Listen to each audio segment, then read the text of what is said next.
Today we will be talking about parents and whether we can have an opinion about who our parents were.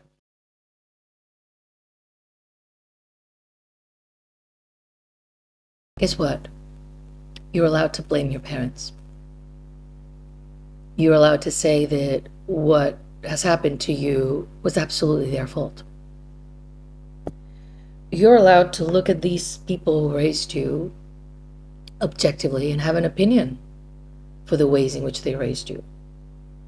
You're more so allowed to see how far they fell of the expectations, the decency expectations you would have had as a child, to be loved, to be cared for, to be respected.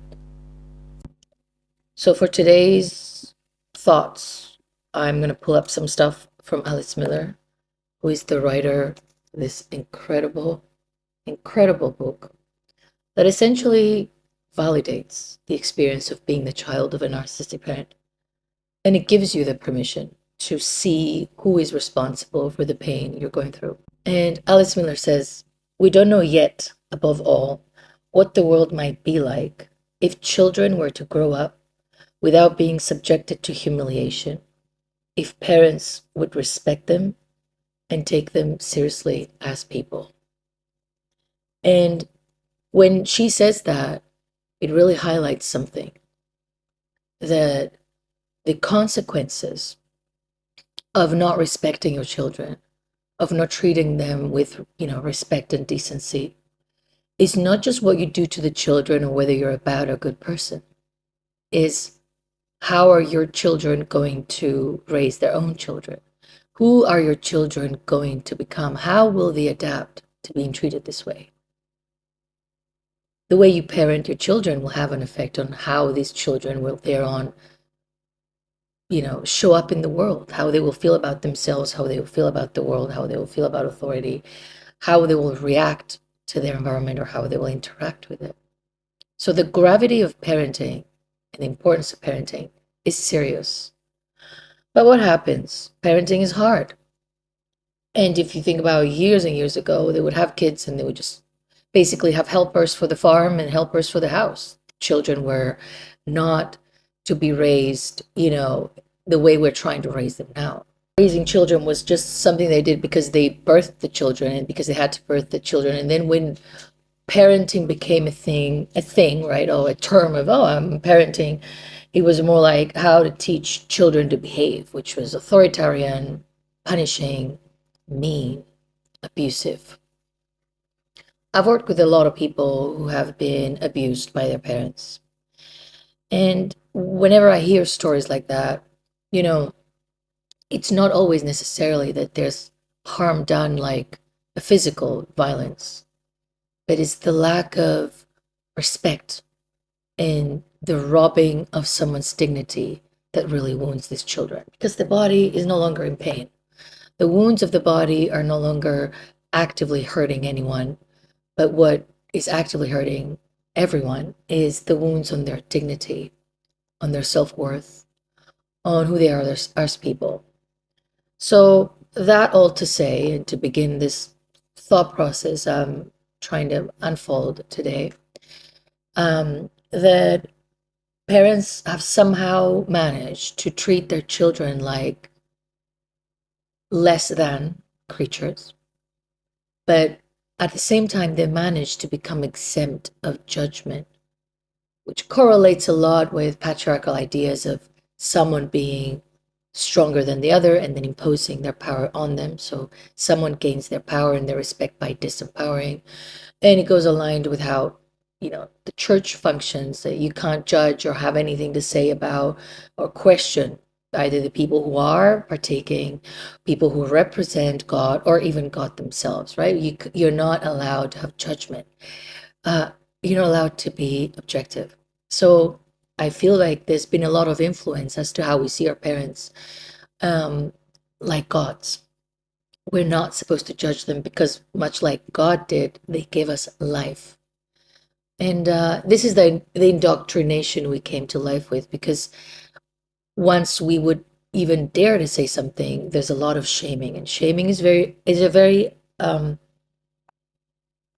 good mechanism, very successful mechanism to shut down someone, right? So if you had an opinion or anything to say about someone who gave you life, then you would be shamed as ungrateful.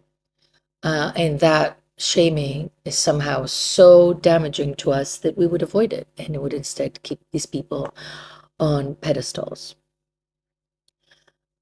Um, Another quote by Alice Miller that I want to bring into this conversation today is that I have never known a patient to portray his parents more negatively than he actually experienced them in childhood, but always more positively, because idealization of his parents was essential for his survival. And Alice Miller here is pointing out that, to remain attached to someone who is taking care of you, you have to kind of be in denial about who they are and also in some kind of illusion about what they're capable of. For you to feel protected in such a big world, you truly look at your parents as somebody super special, super great, all-knowing creature. And what happens if you were to ever look at them like people objectively, then you would just pick holes on this idea, this fantasy, this illusion that you have about who they really are. And when you do that, they will lose their power over you, which is why I, as much as many other people in this field, as much as, of course, Alice Miller, are advocates of having to look at who your parents were so that you can grow. For me, it's more like a rite of passage to adulthood. You can't claim to be an adult if you've not claimed your dignity back by recognizing and being rightfully angry about what happened to you. And the reasons for that are many. First of all, stop looking at your parents like as if you're a little child, like they're gods. Will mean that you will stop being influenced by them so that you can go out and live your life without them dictating how you live your life. Because then you can be 40, 50, 60, and still they treat you like a child. But also, if you break the illusions about who your parents were, how they treated you, what was really happening to you, then it's going to be easier to do that for the people around you. If you stay in denial about who your parents really were and how much they affected you for how they were treating you, how little they loved you, how little they supported you, how little they parented you, you will possibly stay in denial about how little everybody in your life is doing to keep you in their lives. Your expectations of decency and being respected and loved are going to be so low that one day, if you were to sit down and really, really, really look at your life, you will probably see that you married the parent that respected you the least, that you have people around you who treat you just like your parent, that you're maintaining relationships to people that don't respect you, don't love you, don't honor you, don't empower you, but actually keep you trapped and maybe even control you and your life and are actually benefiting from it. The thing about blaming our parents is a very tricky thing to do because it disturbs the making of a history that enabled them to continue to do things without being held accountable. And accountability for what you do is a vital part because not only for you, if you become accountable, you also become an adult, which in the case of your parents, it didn't still happen as they remained emotionally immature. They never became accountable for their actions. They never grew out of the child that they were, and just continue to throw tantrums and abuse their own child in turn, using them like little toys, little dolls that they chuck left and right and pretend things with them and want the doll to obey. And if the doll doesn't obey, they throw you away. But accountability also puts the blame where it's due and releases it from whoever was carrying that shame because of it. So if you were to say to your parent, not really realistically, because they're not going to listen, but in your mind, this responsibility for how you treated me is now yours. And then they would have to do that with their own parents, and then they would have to do that with their own parents until we figure out which parents started messing us up first, messed up the entire system by treating the children so horribly, which then in turn treated their children so horribly. Then we do all of that, and these people start to see in themselves that whatever they believed about themselves because of how they were treated was not true. And these people who were treated this way, now that they're able to look how they were treated, they're no longer in denial about how they were treated. So they can have empathy for both themselves and for you. Many parents will say stories about what happened to them when they were children and will dramatically say, oh, you know what happened to us? And they've had it worse because before, abuse was actually encouraged. If you didn't abuse your kids, what was wrong with you? Why are you being so soft? You were supposed to discipline them.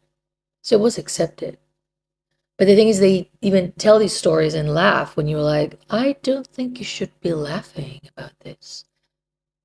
But if they laugh, so they're disconnected from how much that impacted them, about what happened to them, what are they going to do when they're going to do it to you? The same. They'll have no empathy for you or validate it. And will also compare it. That's nothing compared to what was done to me. So when we're saying blame the parents, give the responsibility where it's due, speak your anger, own up to your anger, at least to you. Set up those boundaries, even if delayed. Show up to your life as an adult. What we're really saying is that if you, and by you facing who your parents were, remembering those prohibited memories, you weren't allowed to remember because you had to idealize those who raised you so that you can stay attached and feel protected. Because imagine if you knew that you were raised by emotionally mature children who pretended to be parents. That would have been very safe. Very unsafe, and at least, you kind of thought you were protected. Whom you needed protection from was them. But anyway, if you were to look at that, then that means that when it's your turn to be a parent, either to actual children, pets, or even to yourself, you will have empathy and awareness as to how your actions, your words, are impacting someone. You would find meaning behind defending a dignity that is given to you just because you're alive, the dignity that life has. Imagine, we respect the people who pass away in their bodies more than we respect our little kids. Because many parents, instead of, obviously they're going to be angry with their kids, they're going to be frustrated, but they're actually competing about superimposing themselves to them, because that's what authoritarian parents do. And that's what emotionally immature parents do. They want to overpower you. And also, by overpowering you, they are wanting you to live your life serving them. They own you. You're an extension of them, and they do not respect either your individuality, your own inner world, your own inner needs, and only want you to serve them because they're children. Mhm. They're still, not only because they're selfish and mean and whatever, it's because they're children. And they're forcing you to be the adult in these equations, and maybe people are like, oh, I forgave them. I'm the bigger person. Why are you the bigger person when you're actually the smallest one? You are the child. They are the parents. But they're forcing you into these roles because they remain children, and they put themselves and their tantrums and their emotional imbalances onto you to manage through your behavior. So, of course, if you were to say, stop doing that, they would get so crazy with you that the child in you will be so scared to continue with that. And then you just swallow it up and be like, okay, no, nothing. It's fine. It's fine. How dare you? I did so much for you. And you're like, it's fine. Guilt. They riddle you with guilt. They riddle you with shame. And like a little child, you keep getting shut down. And what I want for you, what I want for all of us, is not for you to disconnect yourself from your parents, but I want you to connect with your power and agency of an adult, your right to defend your dignity, and to be able to demand being respected, or at least not tolerate being disrespected. Because if you're not doing that with your parents, it's going to be hard to be out in the world and expect to be respected or tolerate less than disrespect. The world is going to be another expression of that family life that you've been avoiding to face on how harsh it was for you. And through doing this journey of looking through the reality of your childhood, you will emerge as an adult who has permission to not only look at their parents objectively, but look at everyone objectively. Ooh, imagine a free thinking person having an objective opinion about their parents, being able to have an opinion about the parents. It means they're able to have an objective look at everything, any type of authority, any type of rules, any type of I'm more powerful than you because these people question more. And as they question, they find more and more of their own power. But we've been kind of taught that the biggest sign of disrespect for the life that we've been given, which by the way was a gift that we do not owe back, is a sin to talk about your parents like that. Why are you? Oh, they were your parents. And here's the caveat here. Being an adult means you're able to hold two truths. One of these truths are that your parents did what they could based on what they knew because of what happened to them. And the second truth is that your parents treated you really badly and they could have done better. There was potential there to do better, but they couldn't really. But you had an expectation for them to do better because you needed more. So just because you needed more, or at least less damage than what they did, doesn't mean that they knew better, because they didn't. We kind of argue with that because that's what happened. But those two truths can coexist. Yet here we are, whenever we're trying to teach this, I'm not trying to blame your parents. We give this like, I'm not trying to blame. No. We're so afraid to say, I don't want to blame the parents, that we're still looking at them like, oh, I don't want to say this. It's not really allowed to say this, but I'm going to say it. No, you can blame the parents.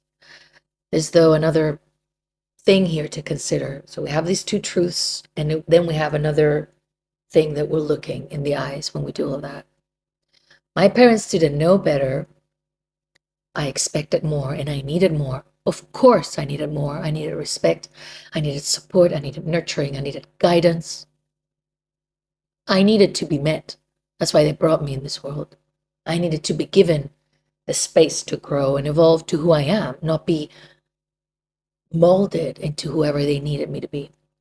So I can hold these truths, look at them objectively, who they were, what I needed, how they failed me. And at the same time, after the blame is placed and the responsibility is placed to where it belongs, then I also take the responsibility of the aftermath that I've been given. Because now it's mine, right? I can give them the responsibility. I can give them the blame. But unfortunately, I can't give them the adaptations that I've adopted from them. I can't give them who I became in order to survive having narcissistic parents. And maybe who I became is not just a victim. I also maybe became toxic. Maybe I became just like them. And I can't give that back to them. That's mine now. And it's mine now to work through. It's mine now to heal. It's mine now to do with it what I need to do so that this whole thing finally stops with me. So, what I want to hear from you in the comments is the two truths that were true for you, the two opposite truths that you may be able to hold about your parents and about the expectations and about what I just said earlier. And then what's the responsibility you're going to take? And what is your next step? And I'll see you guys soon.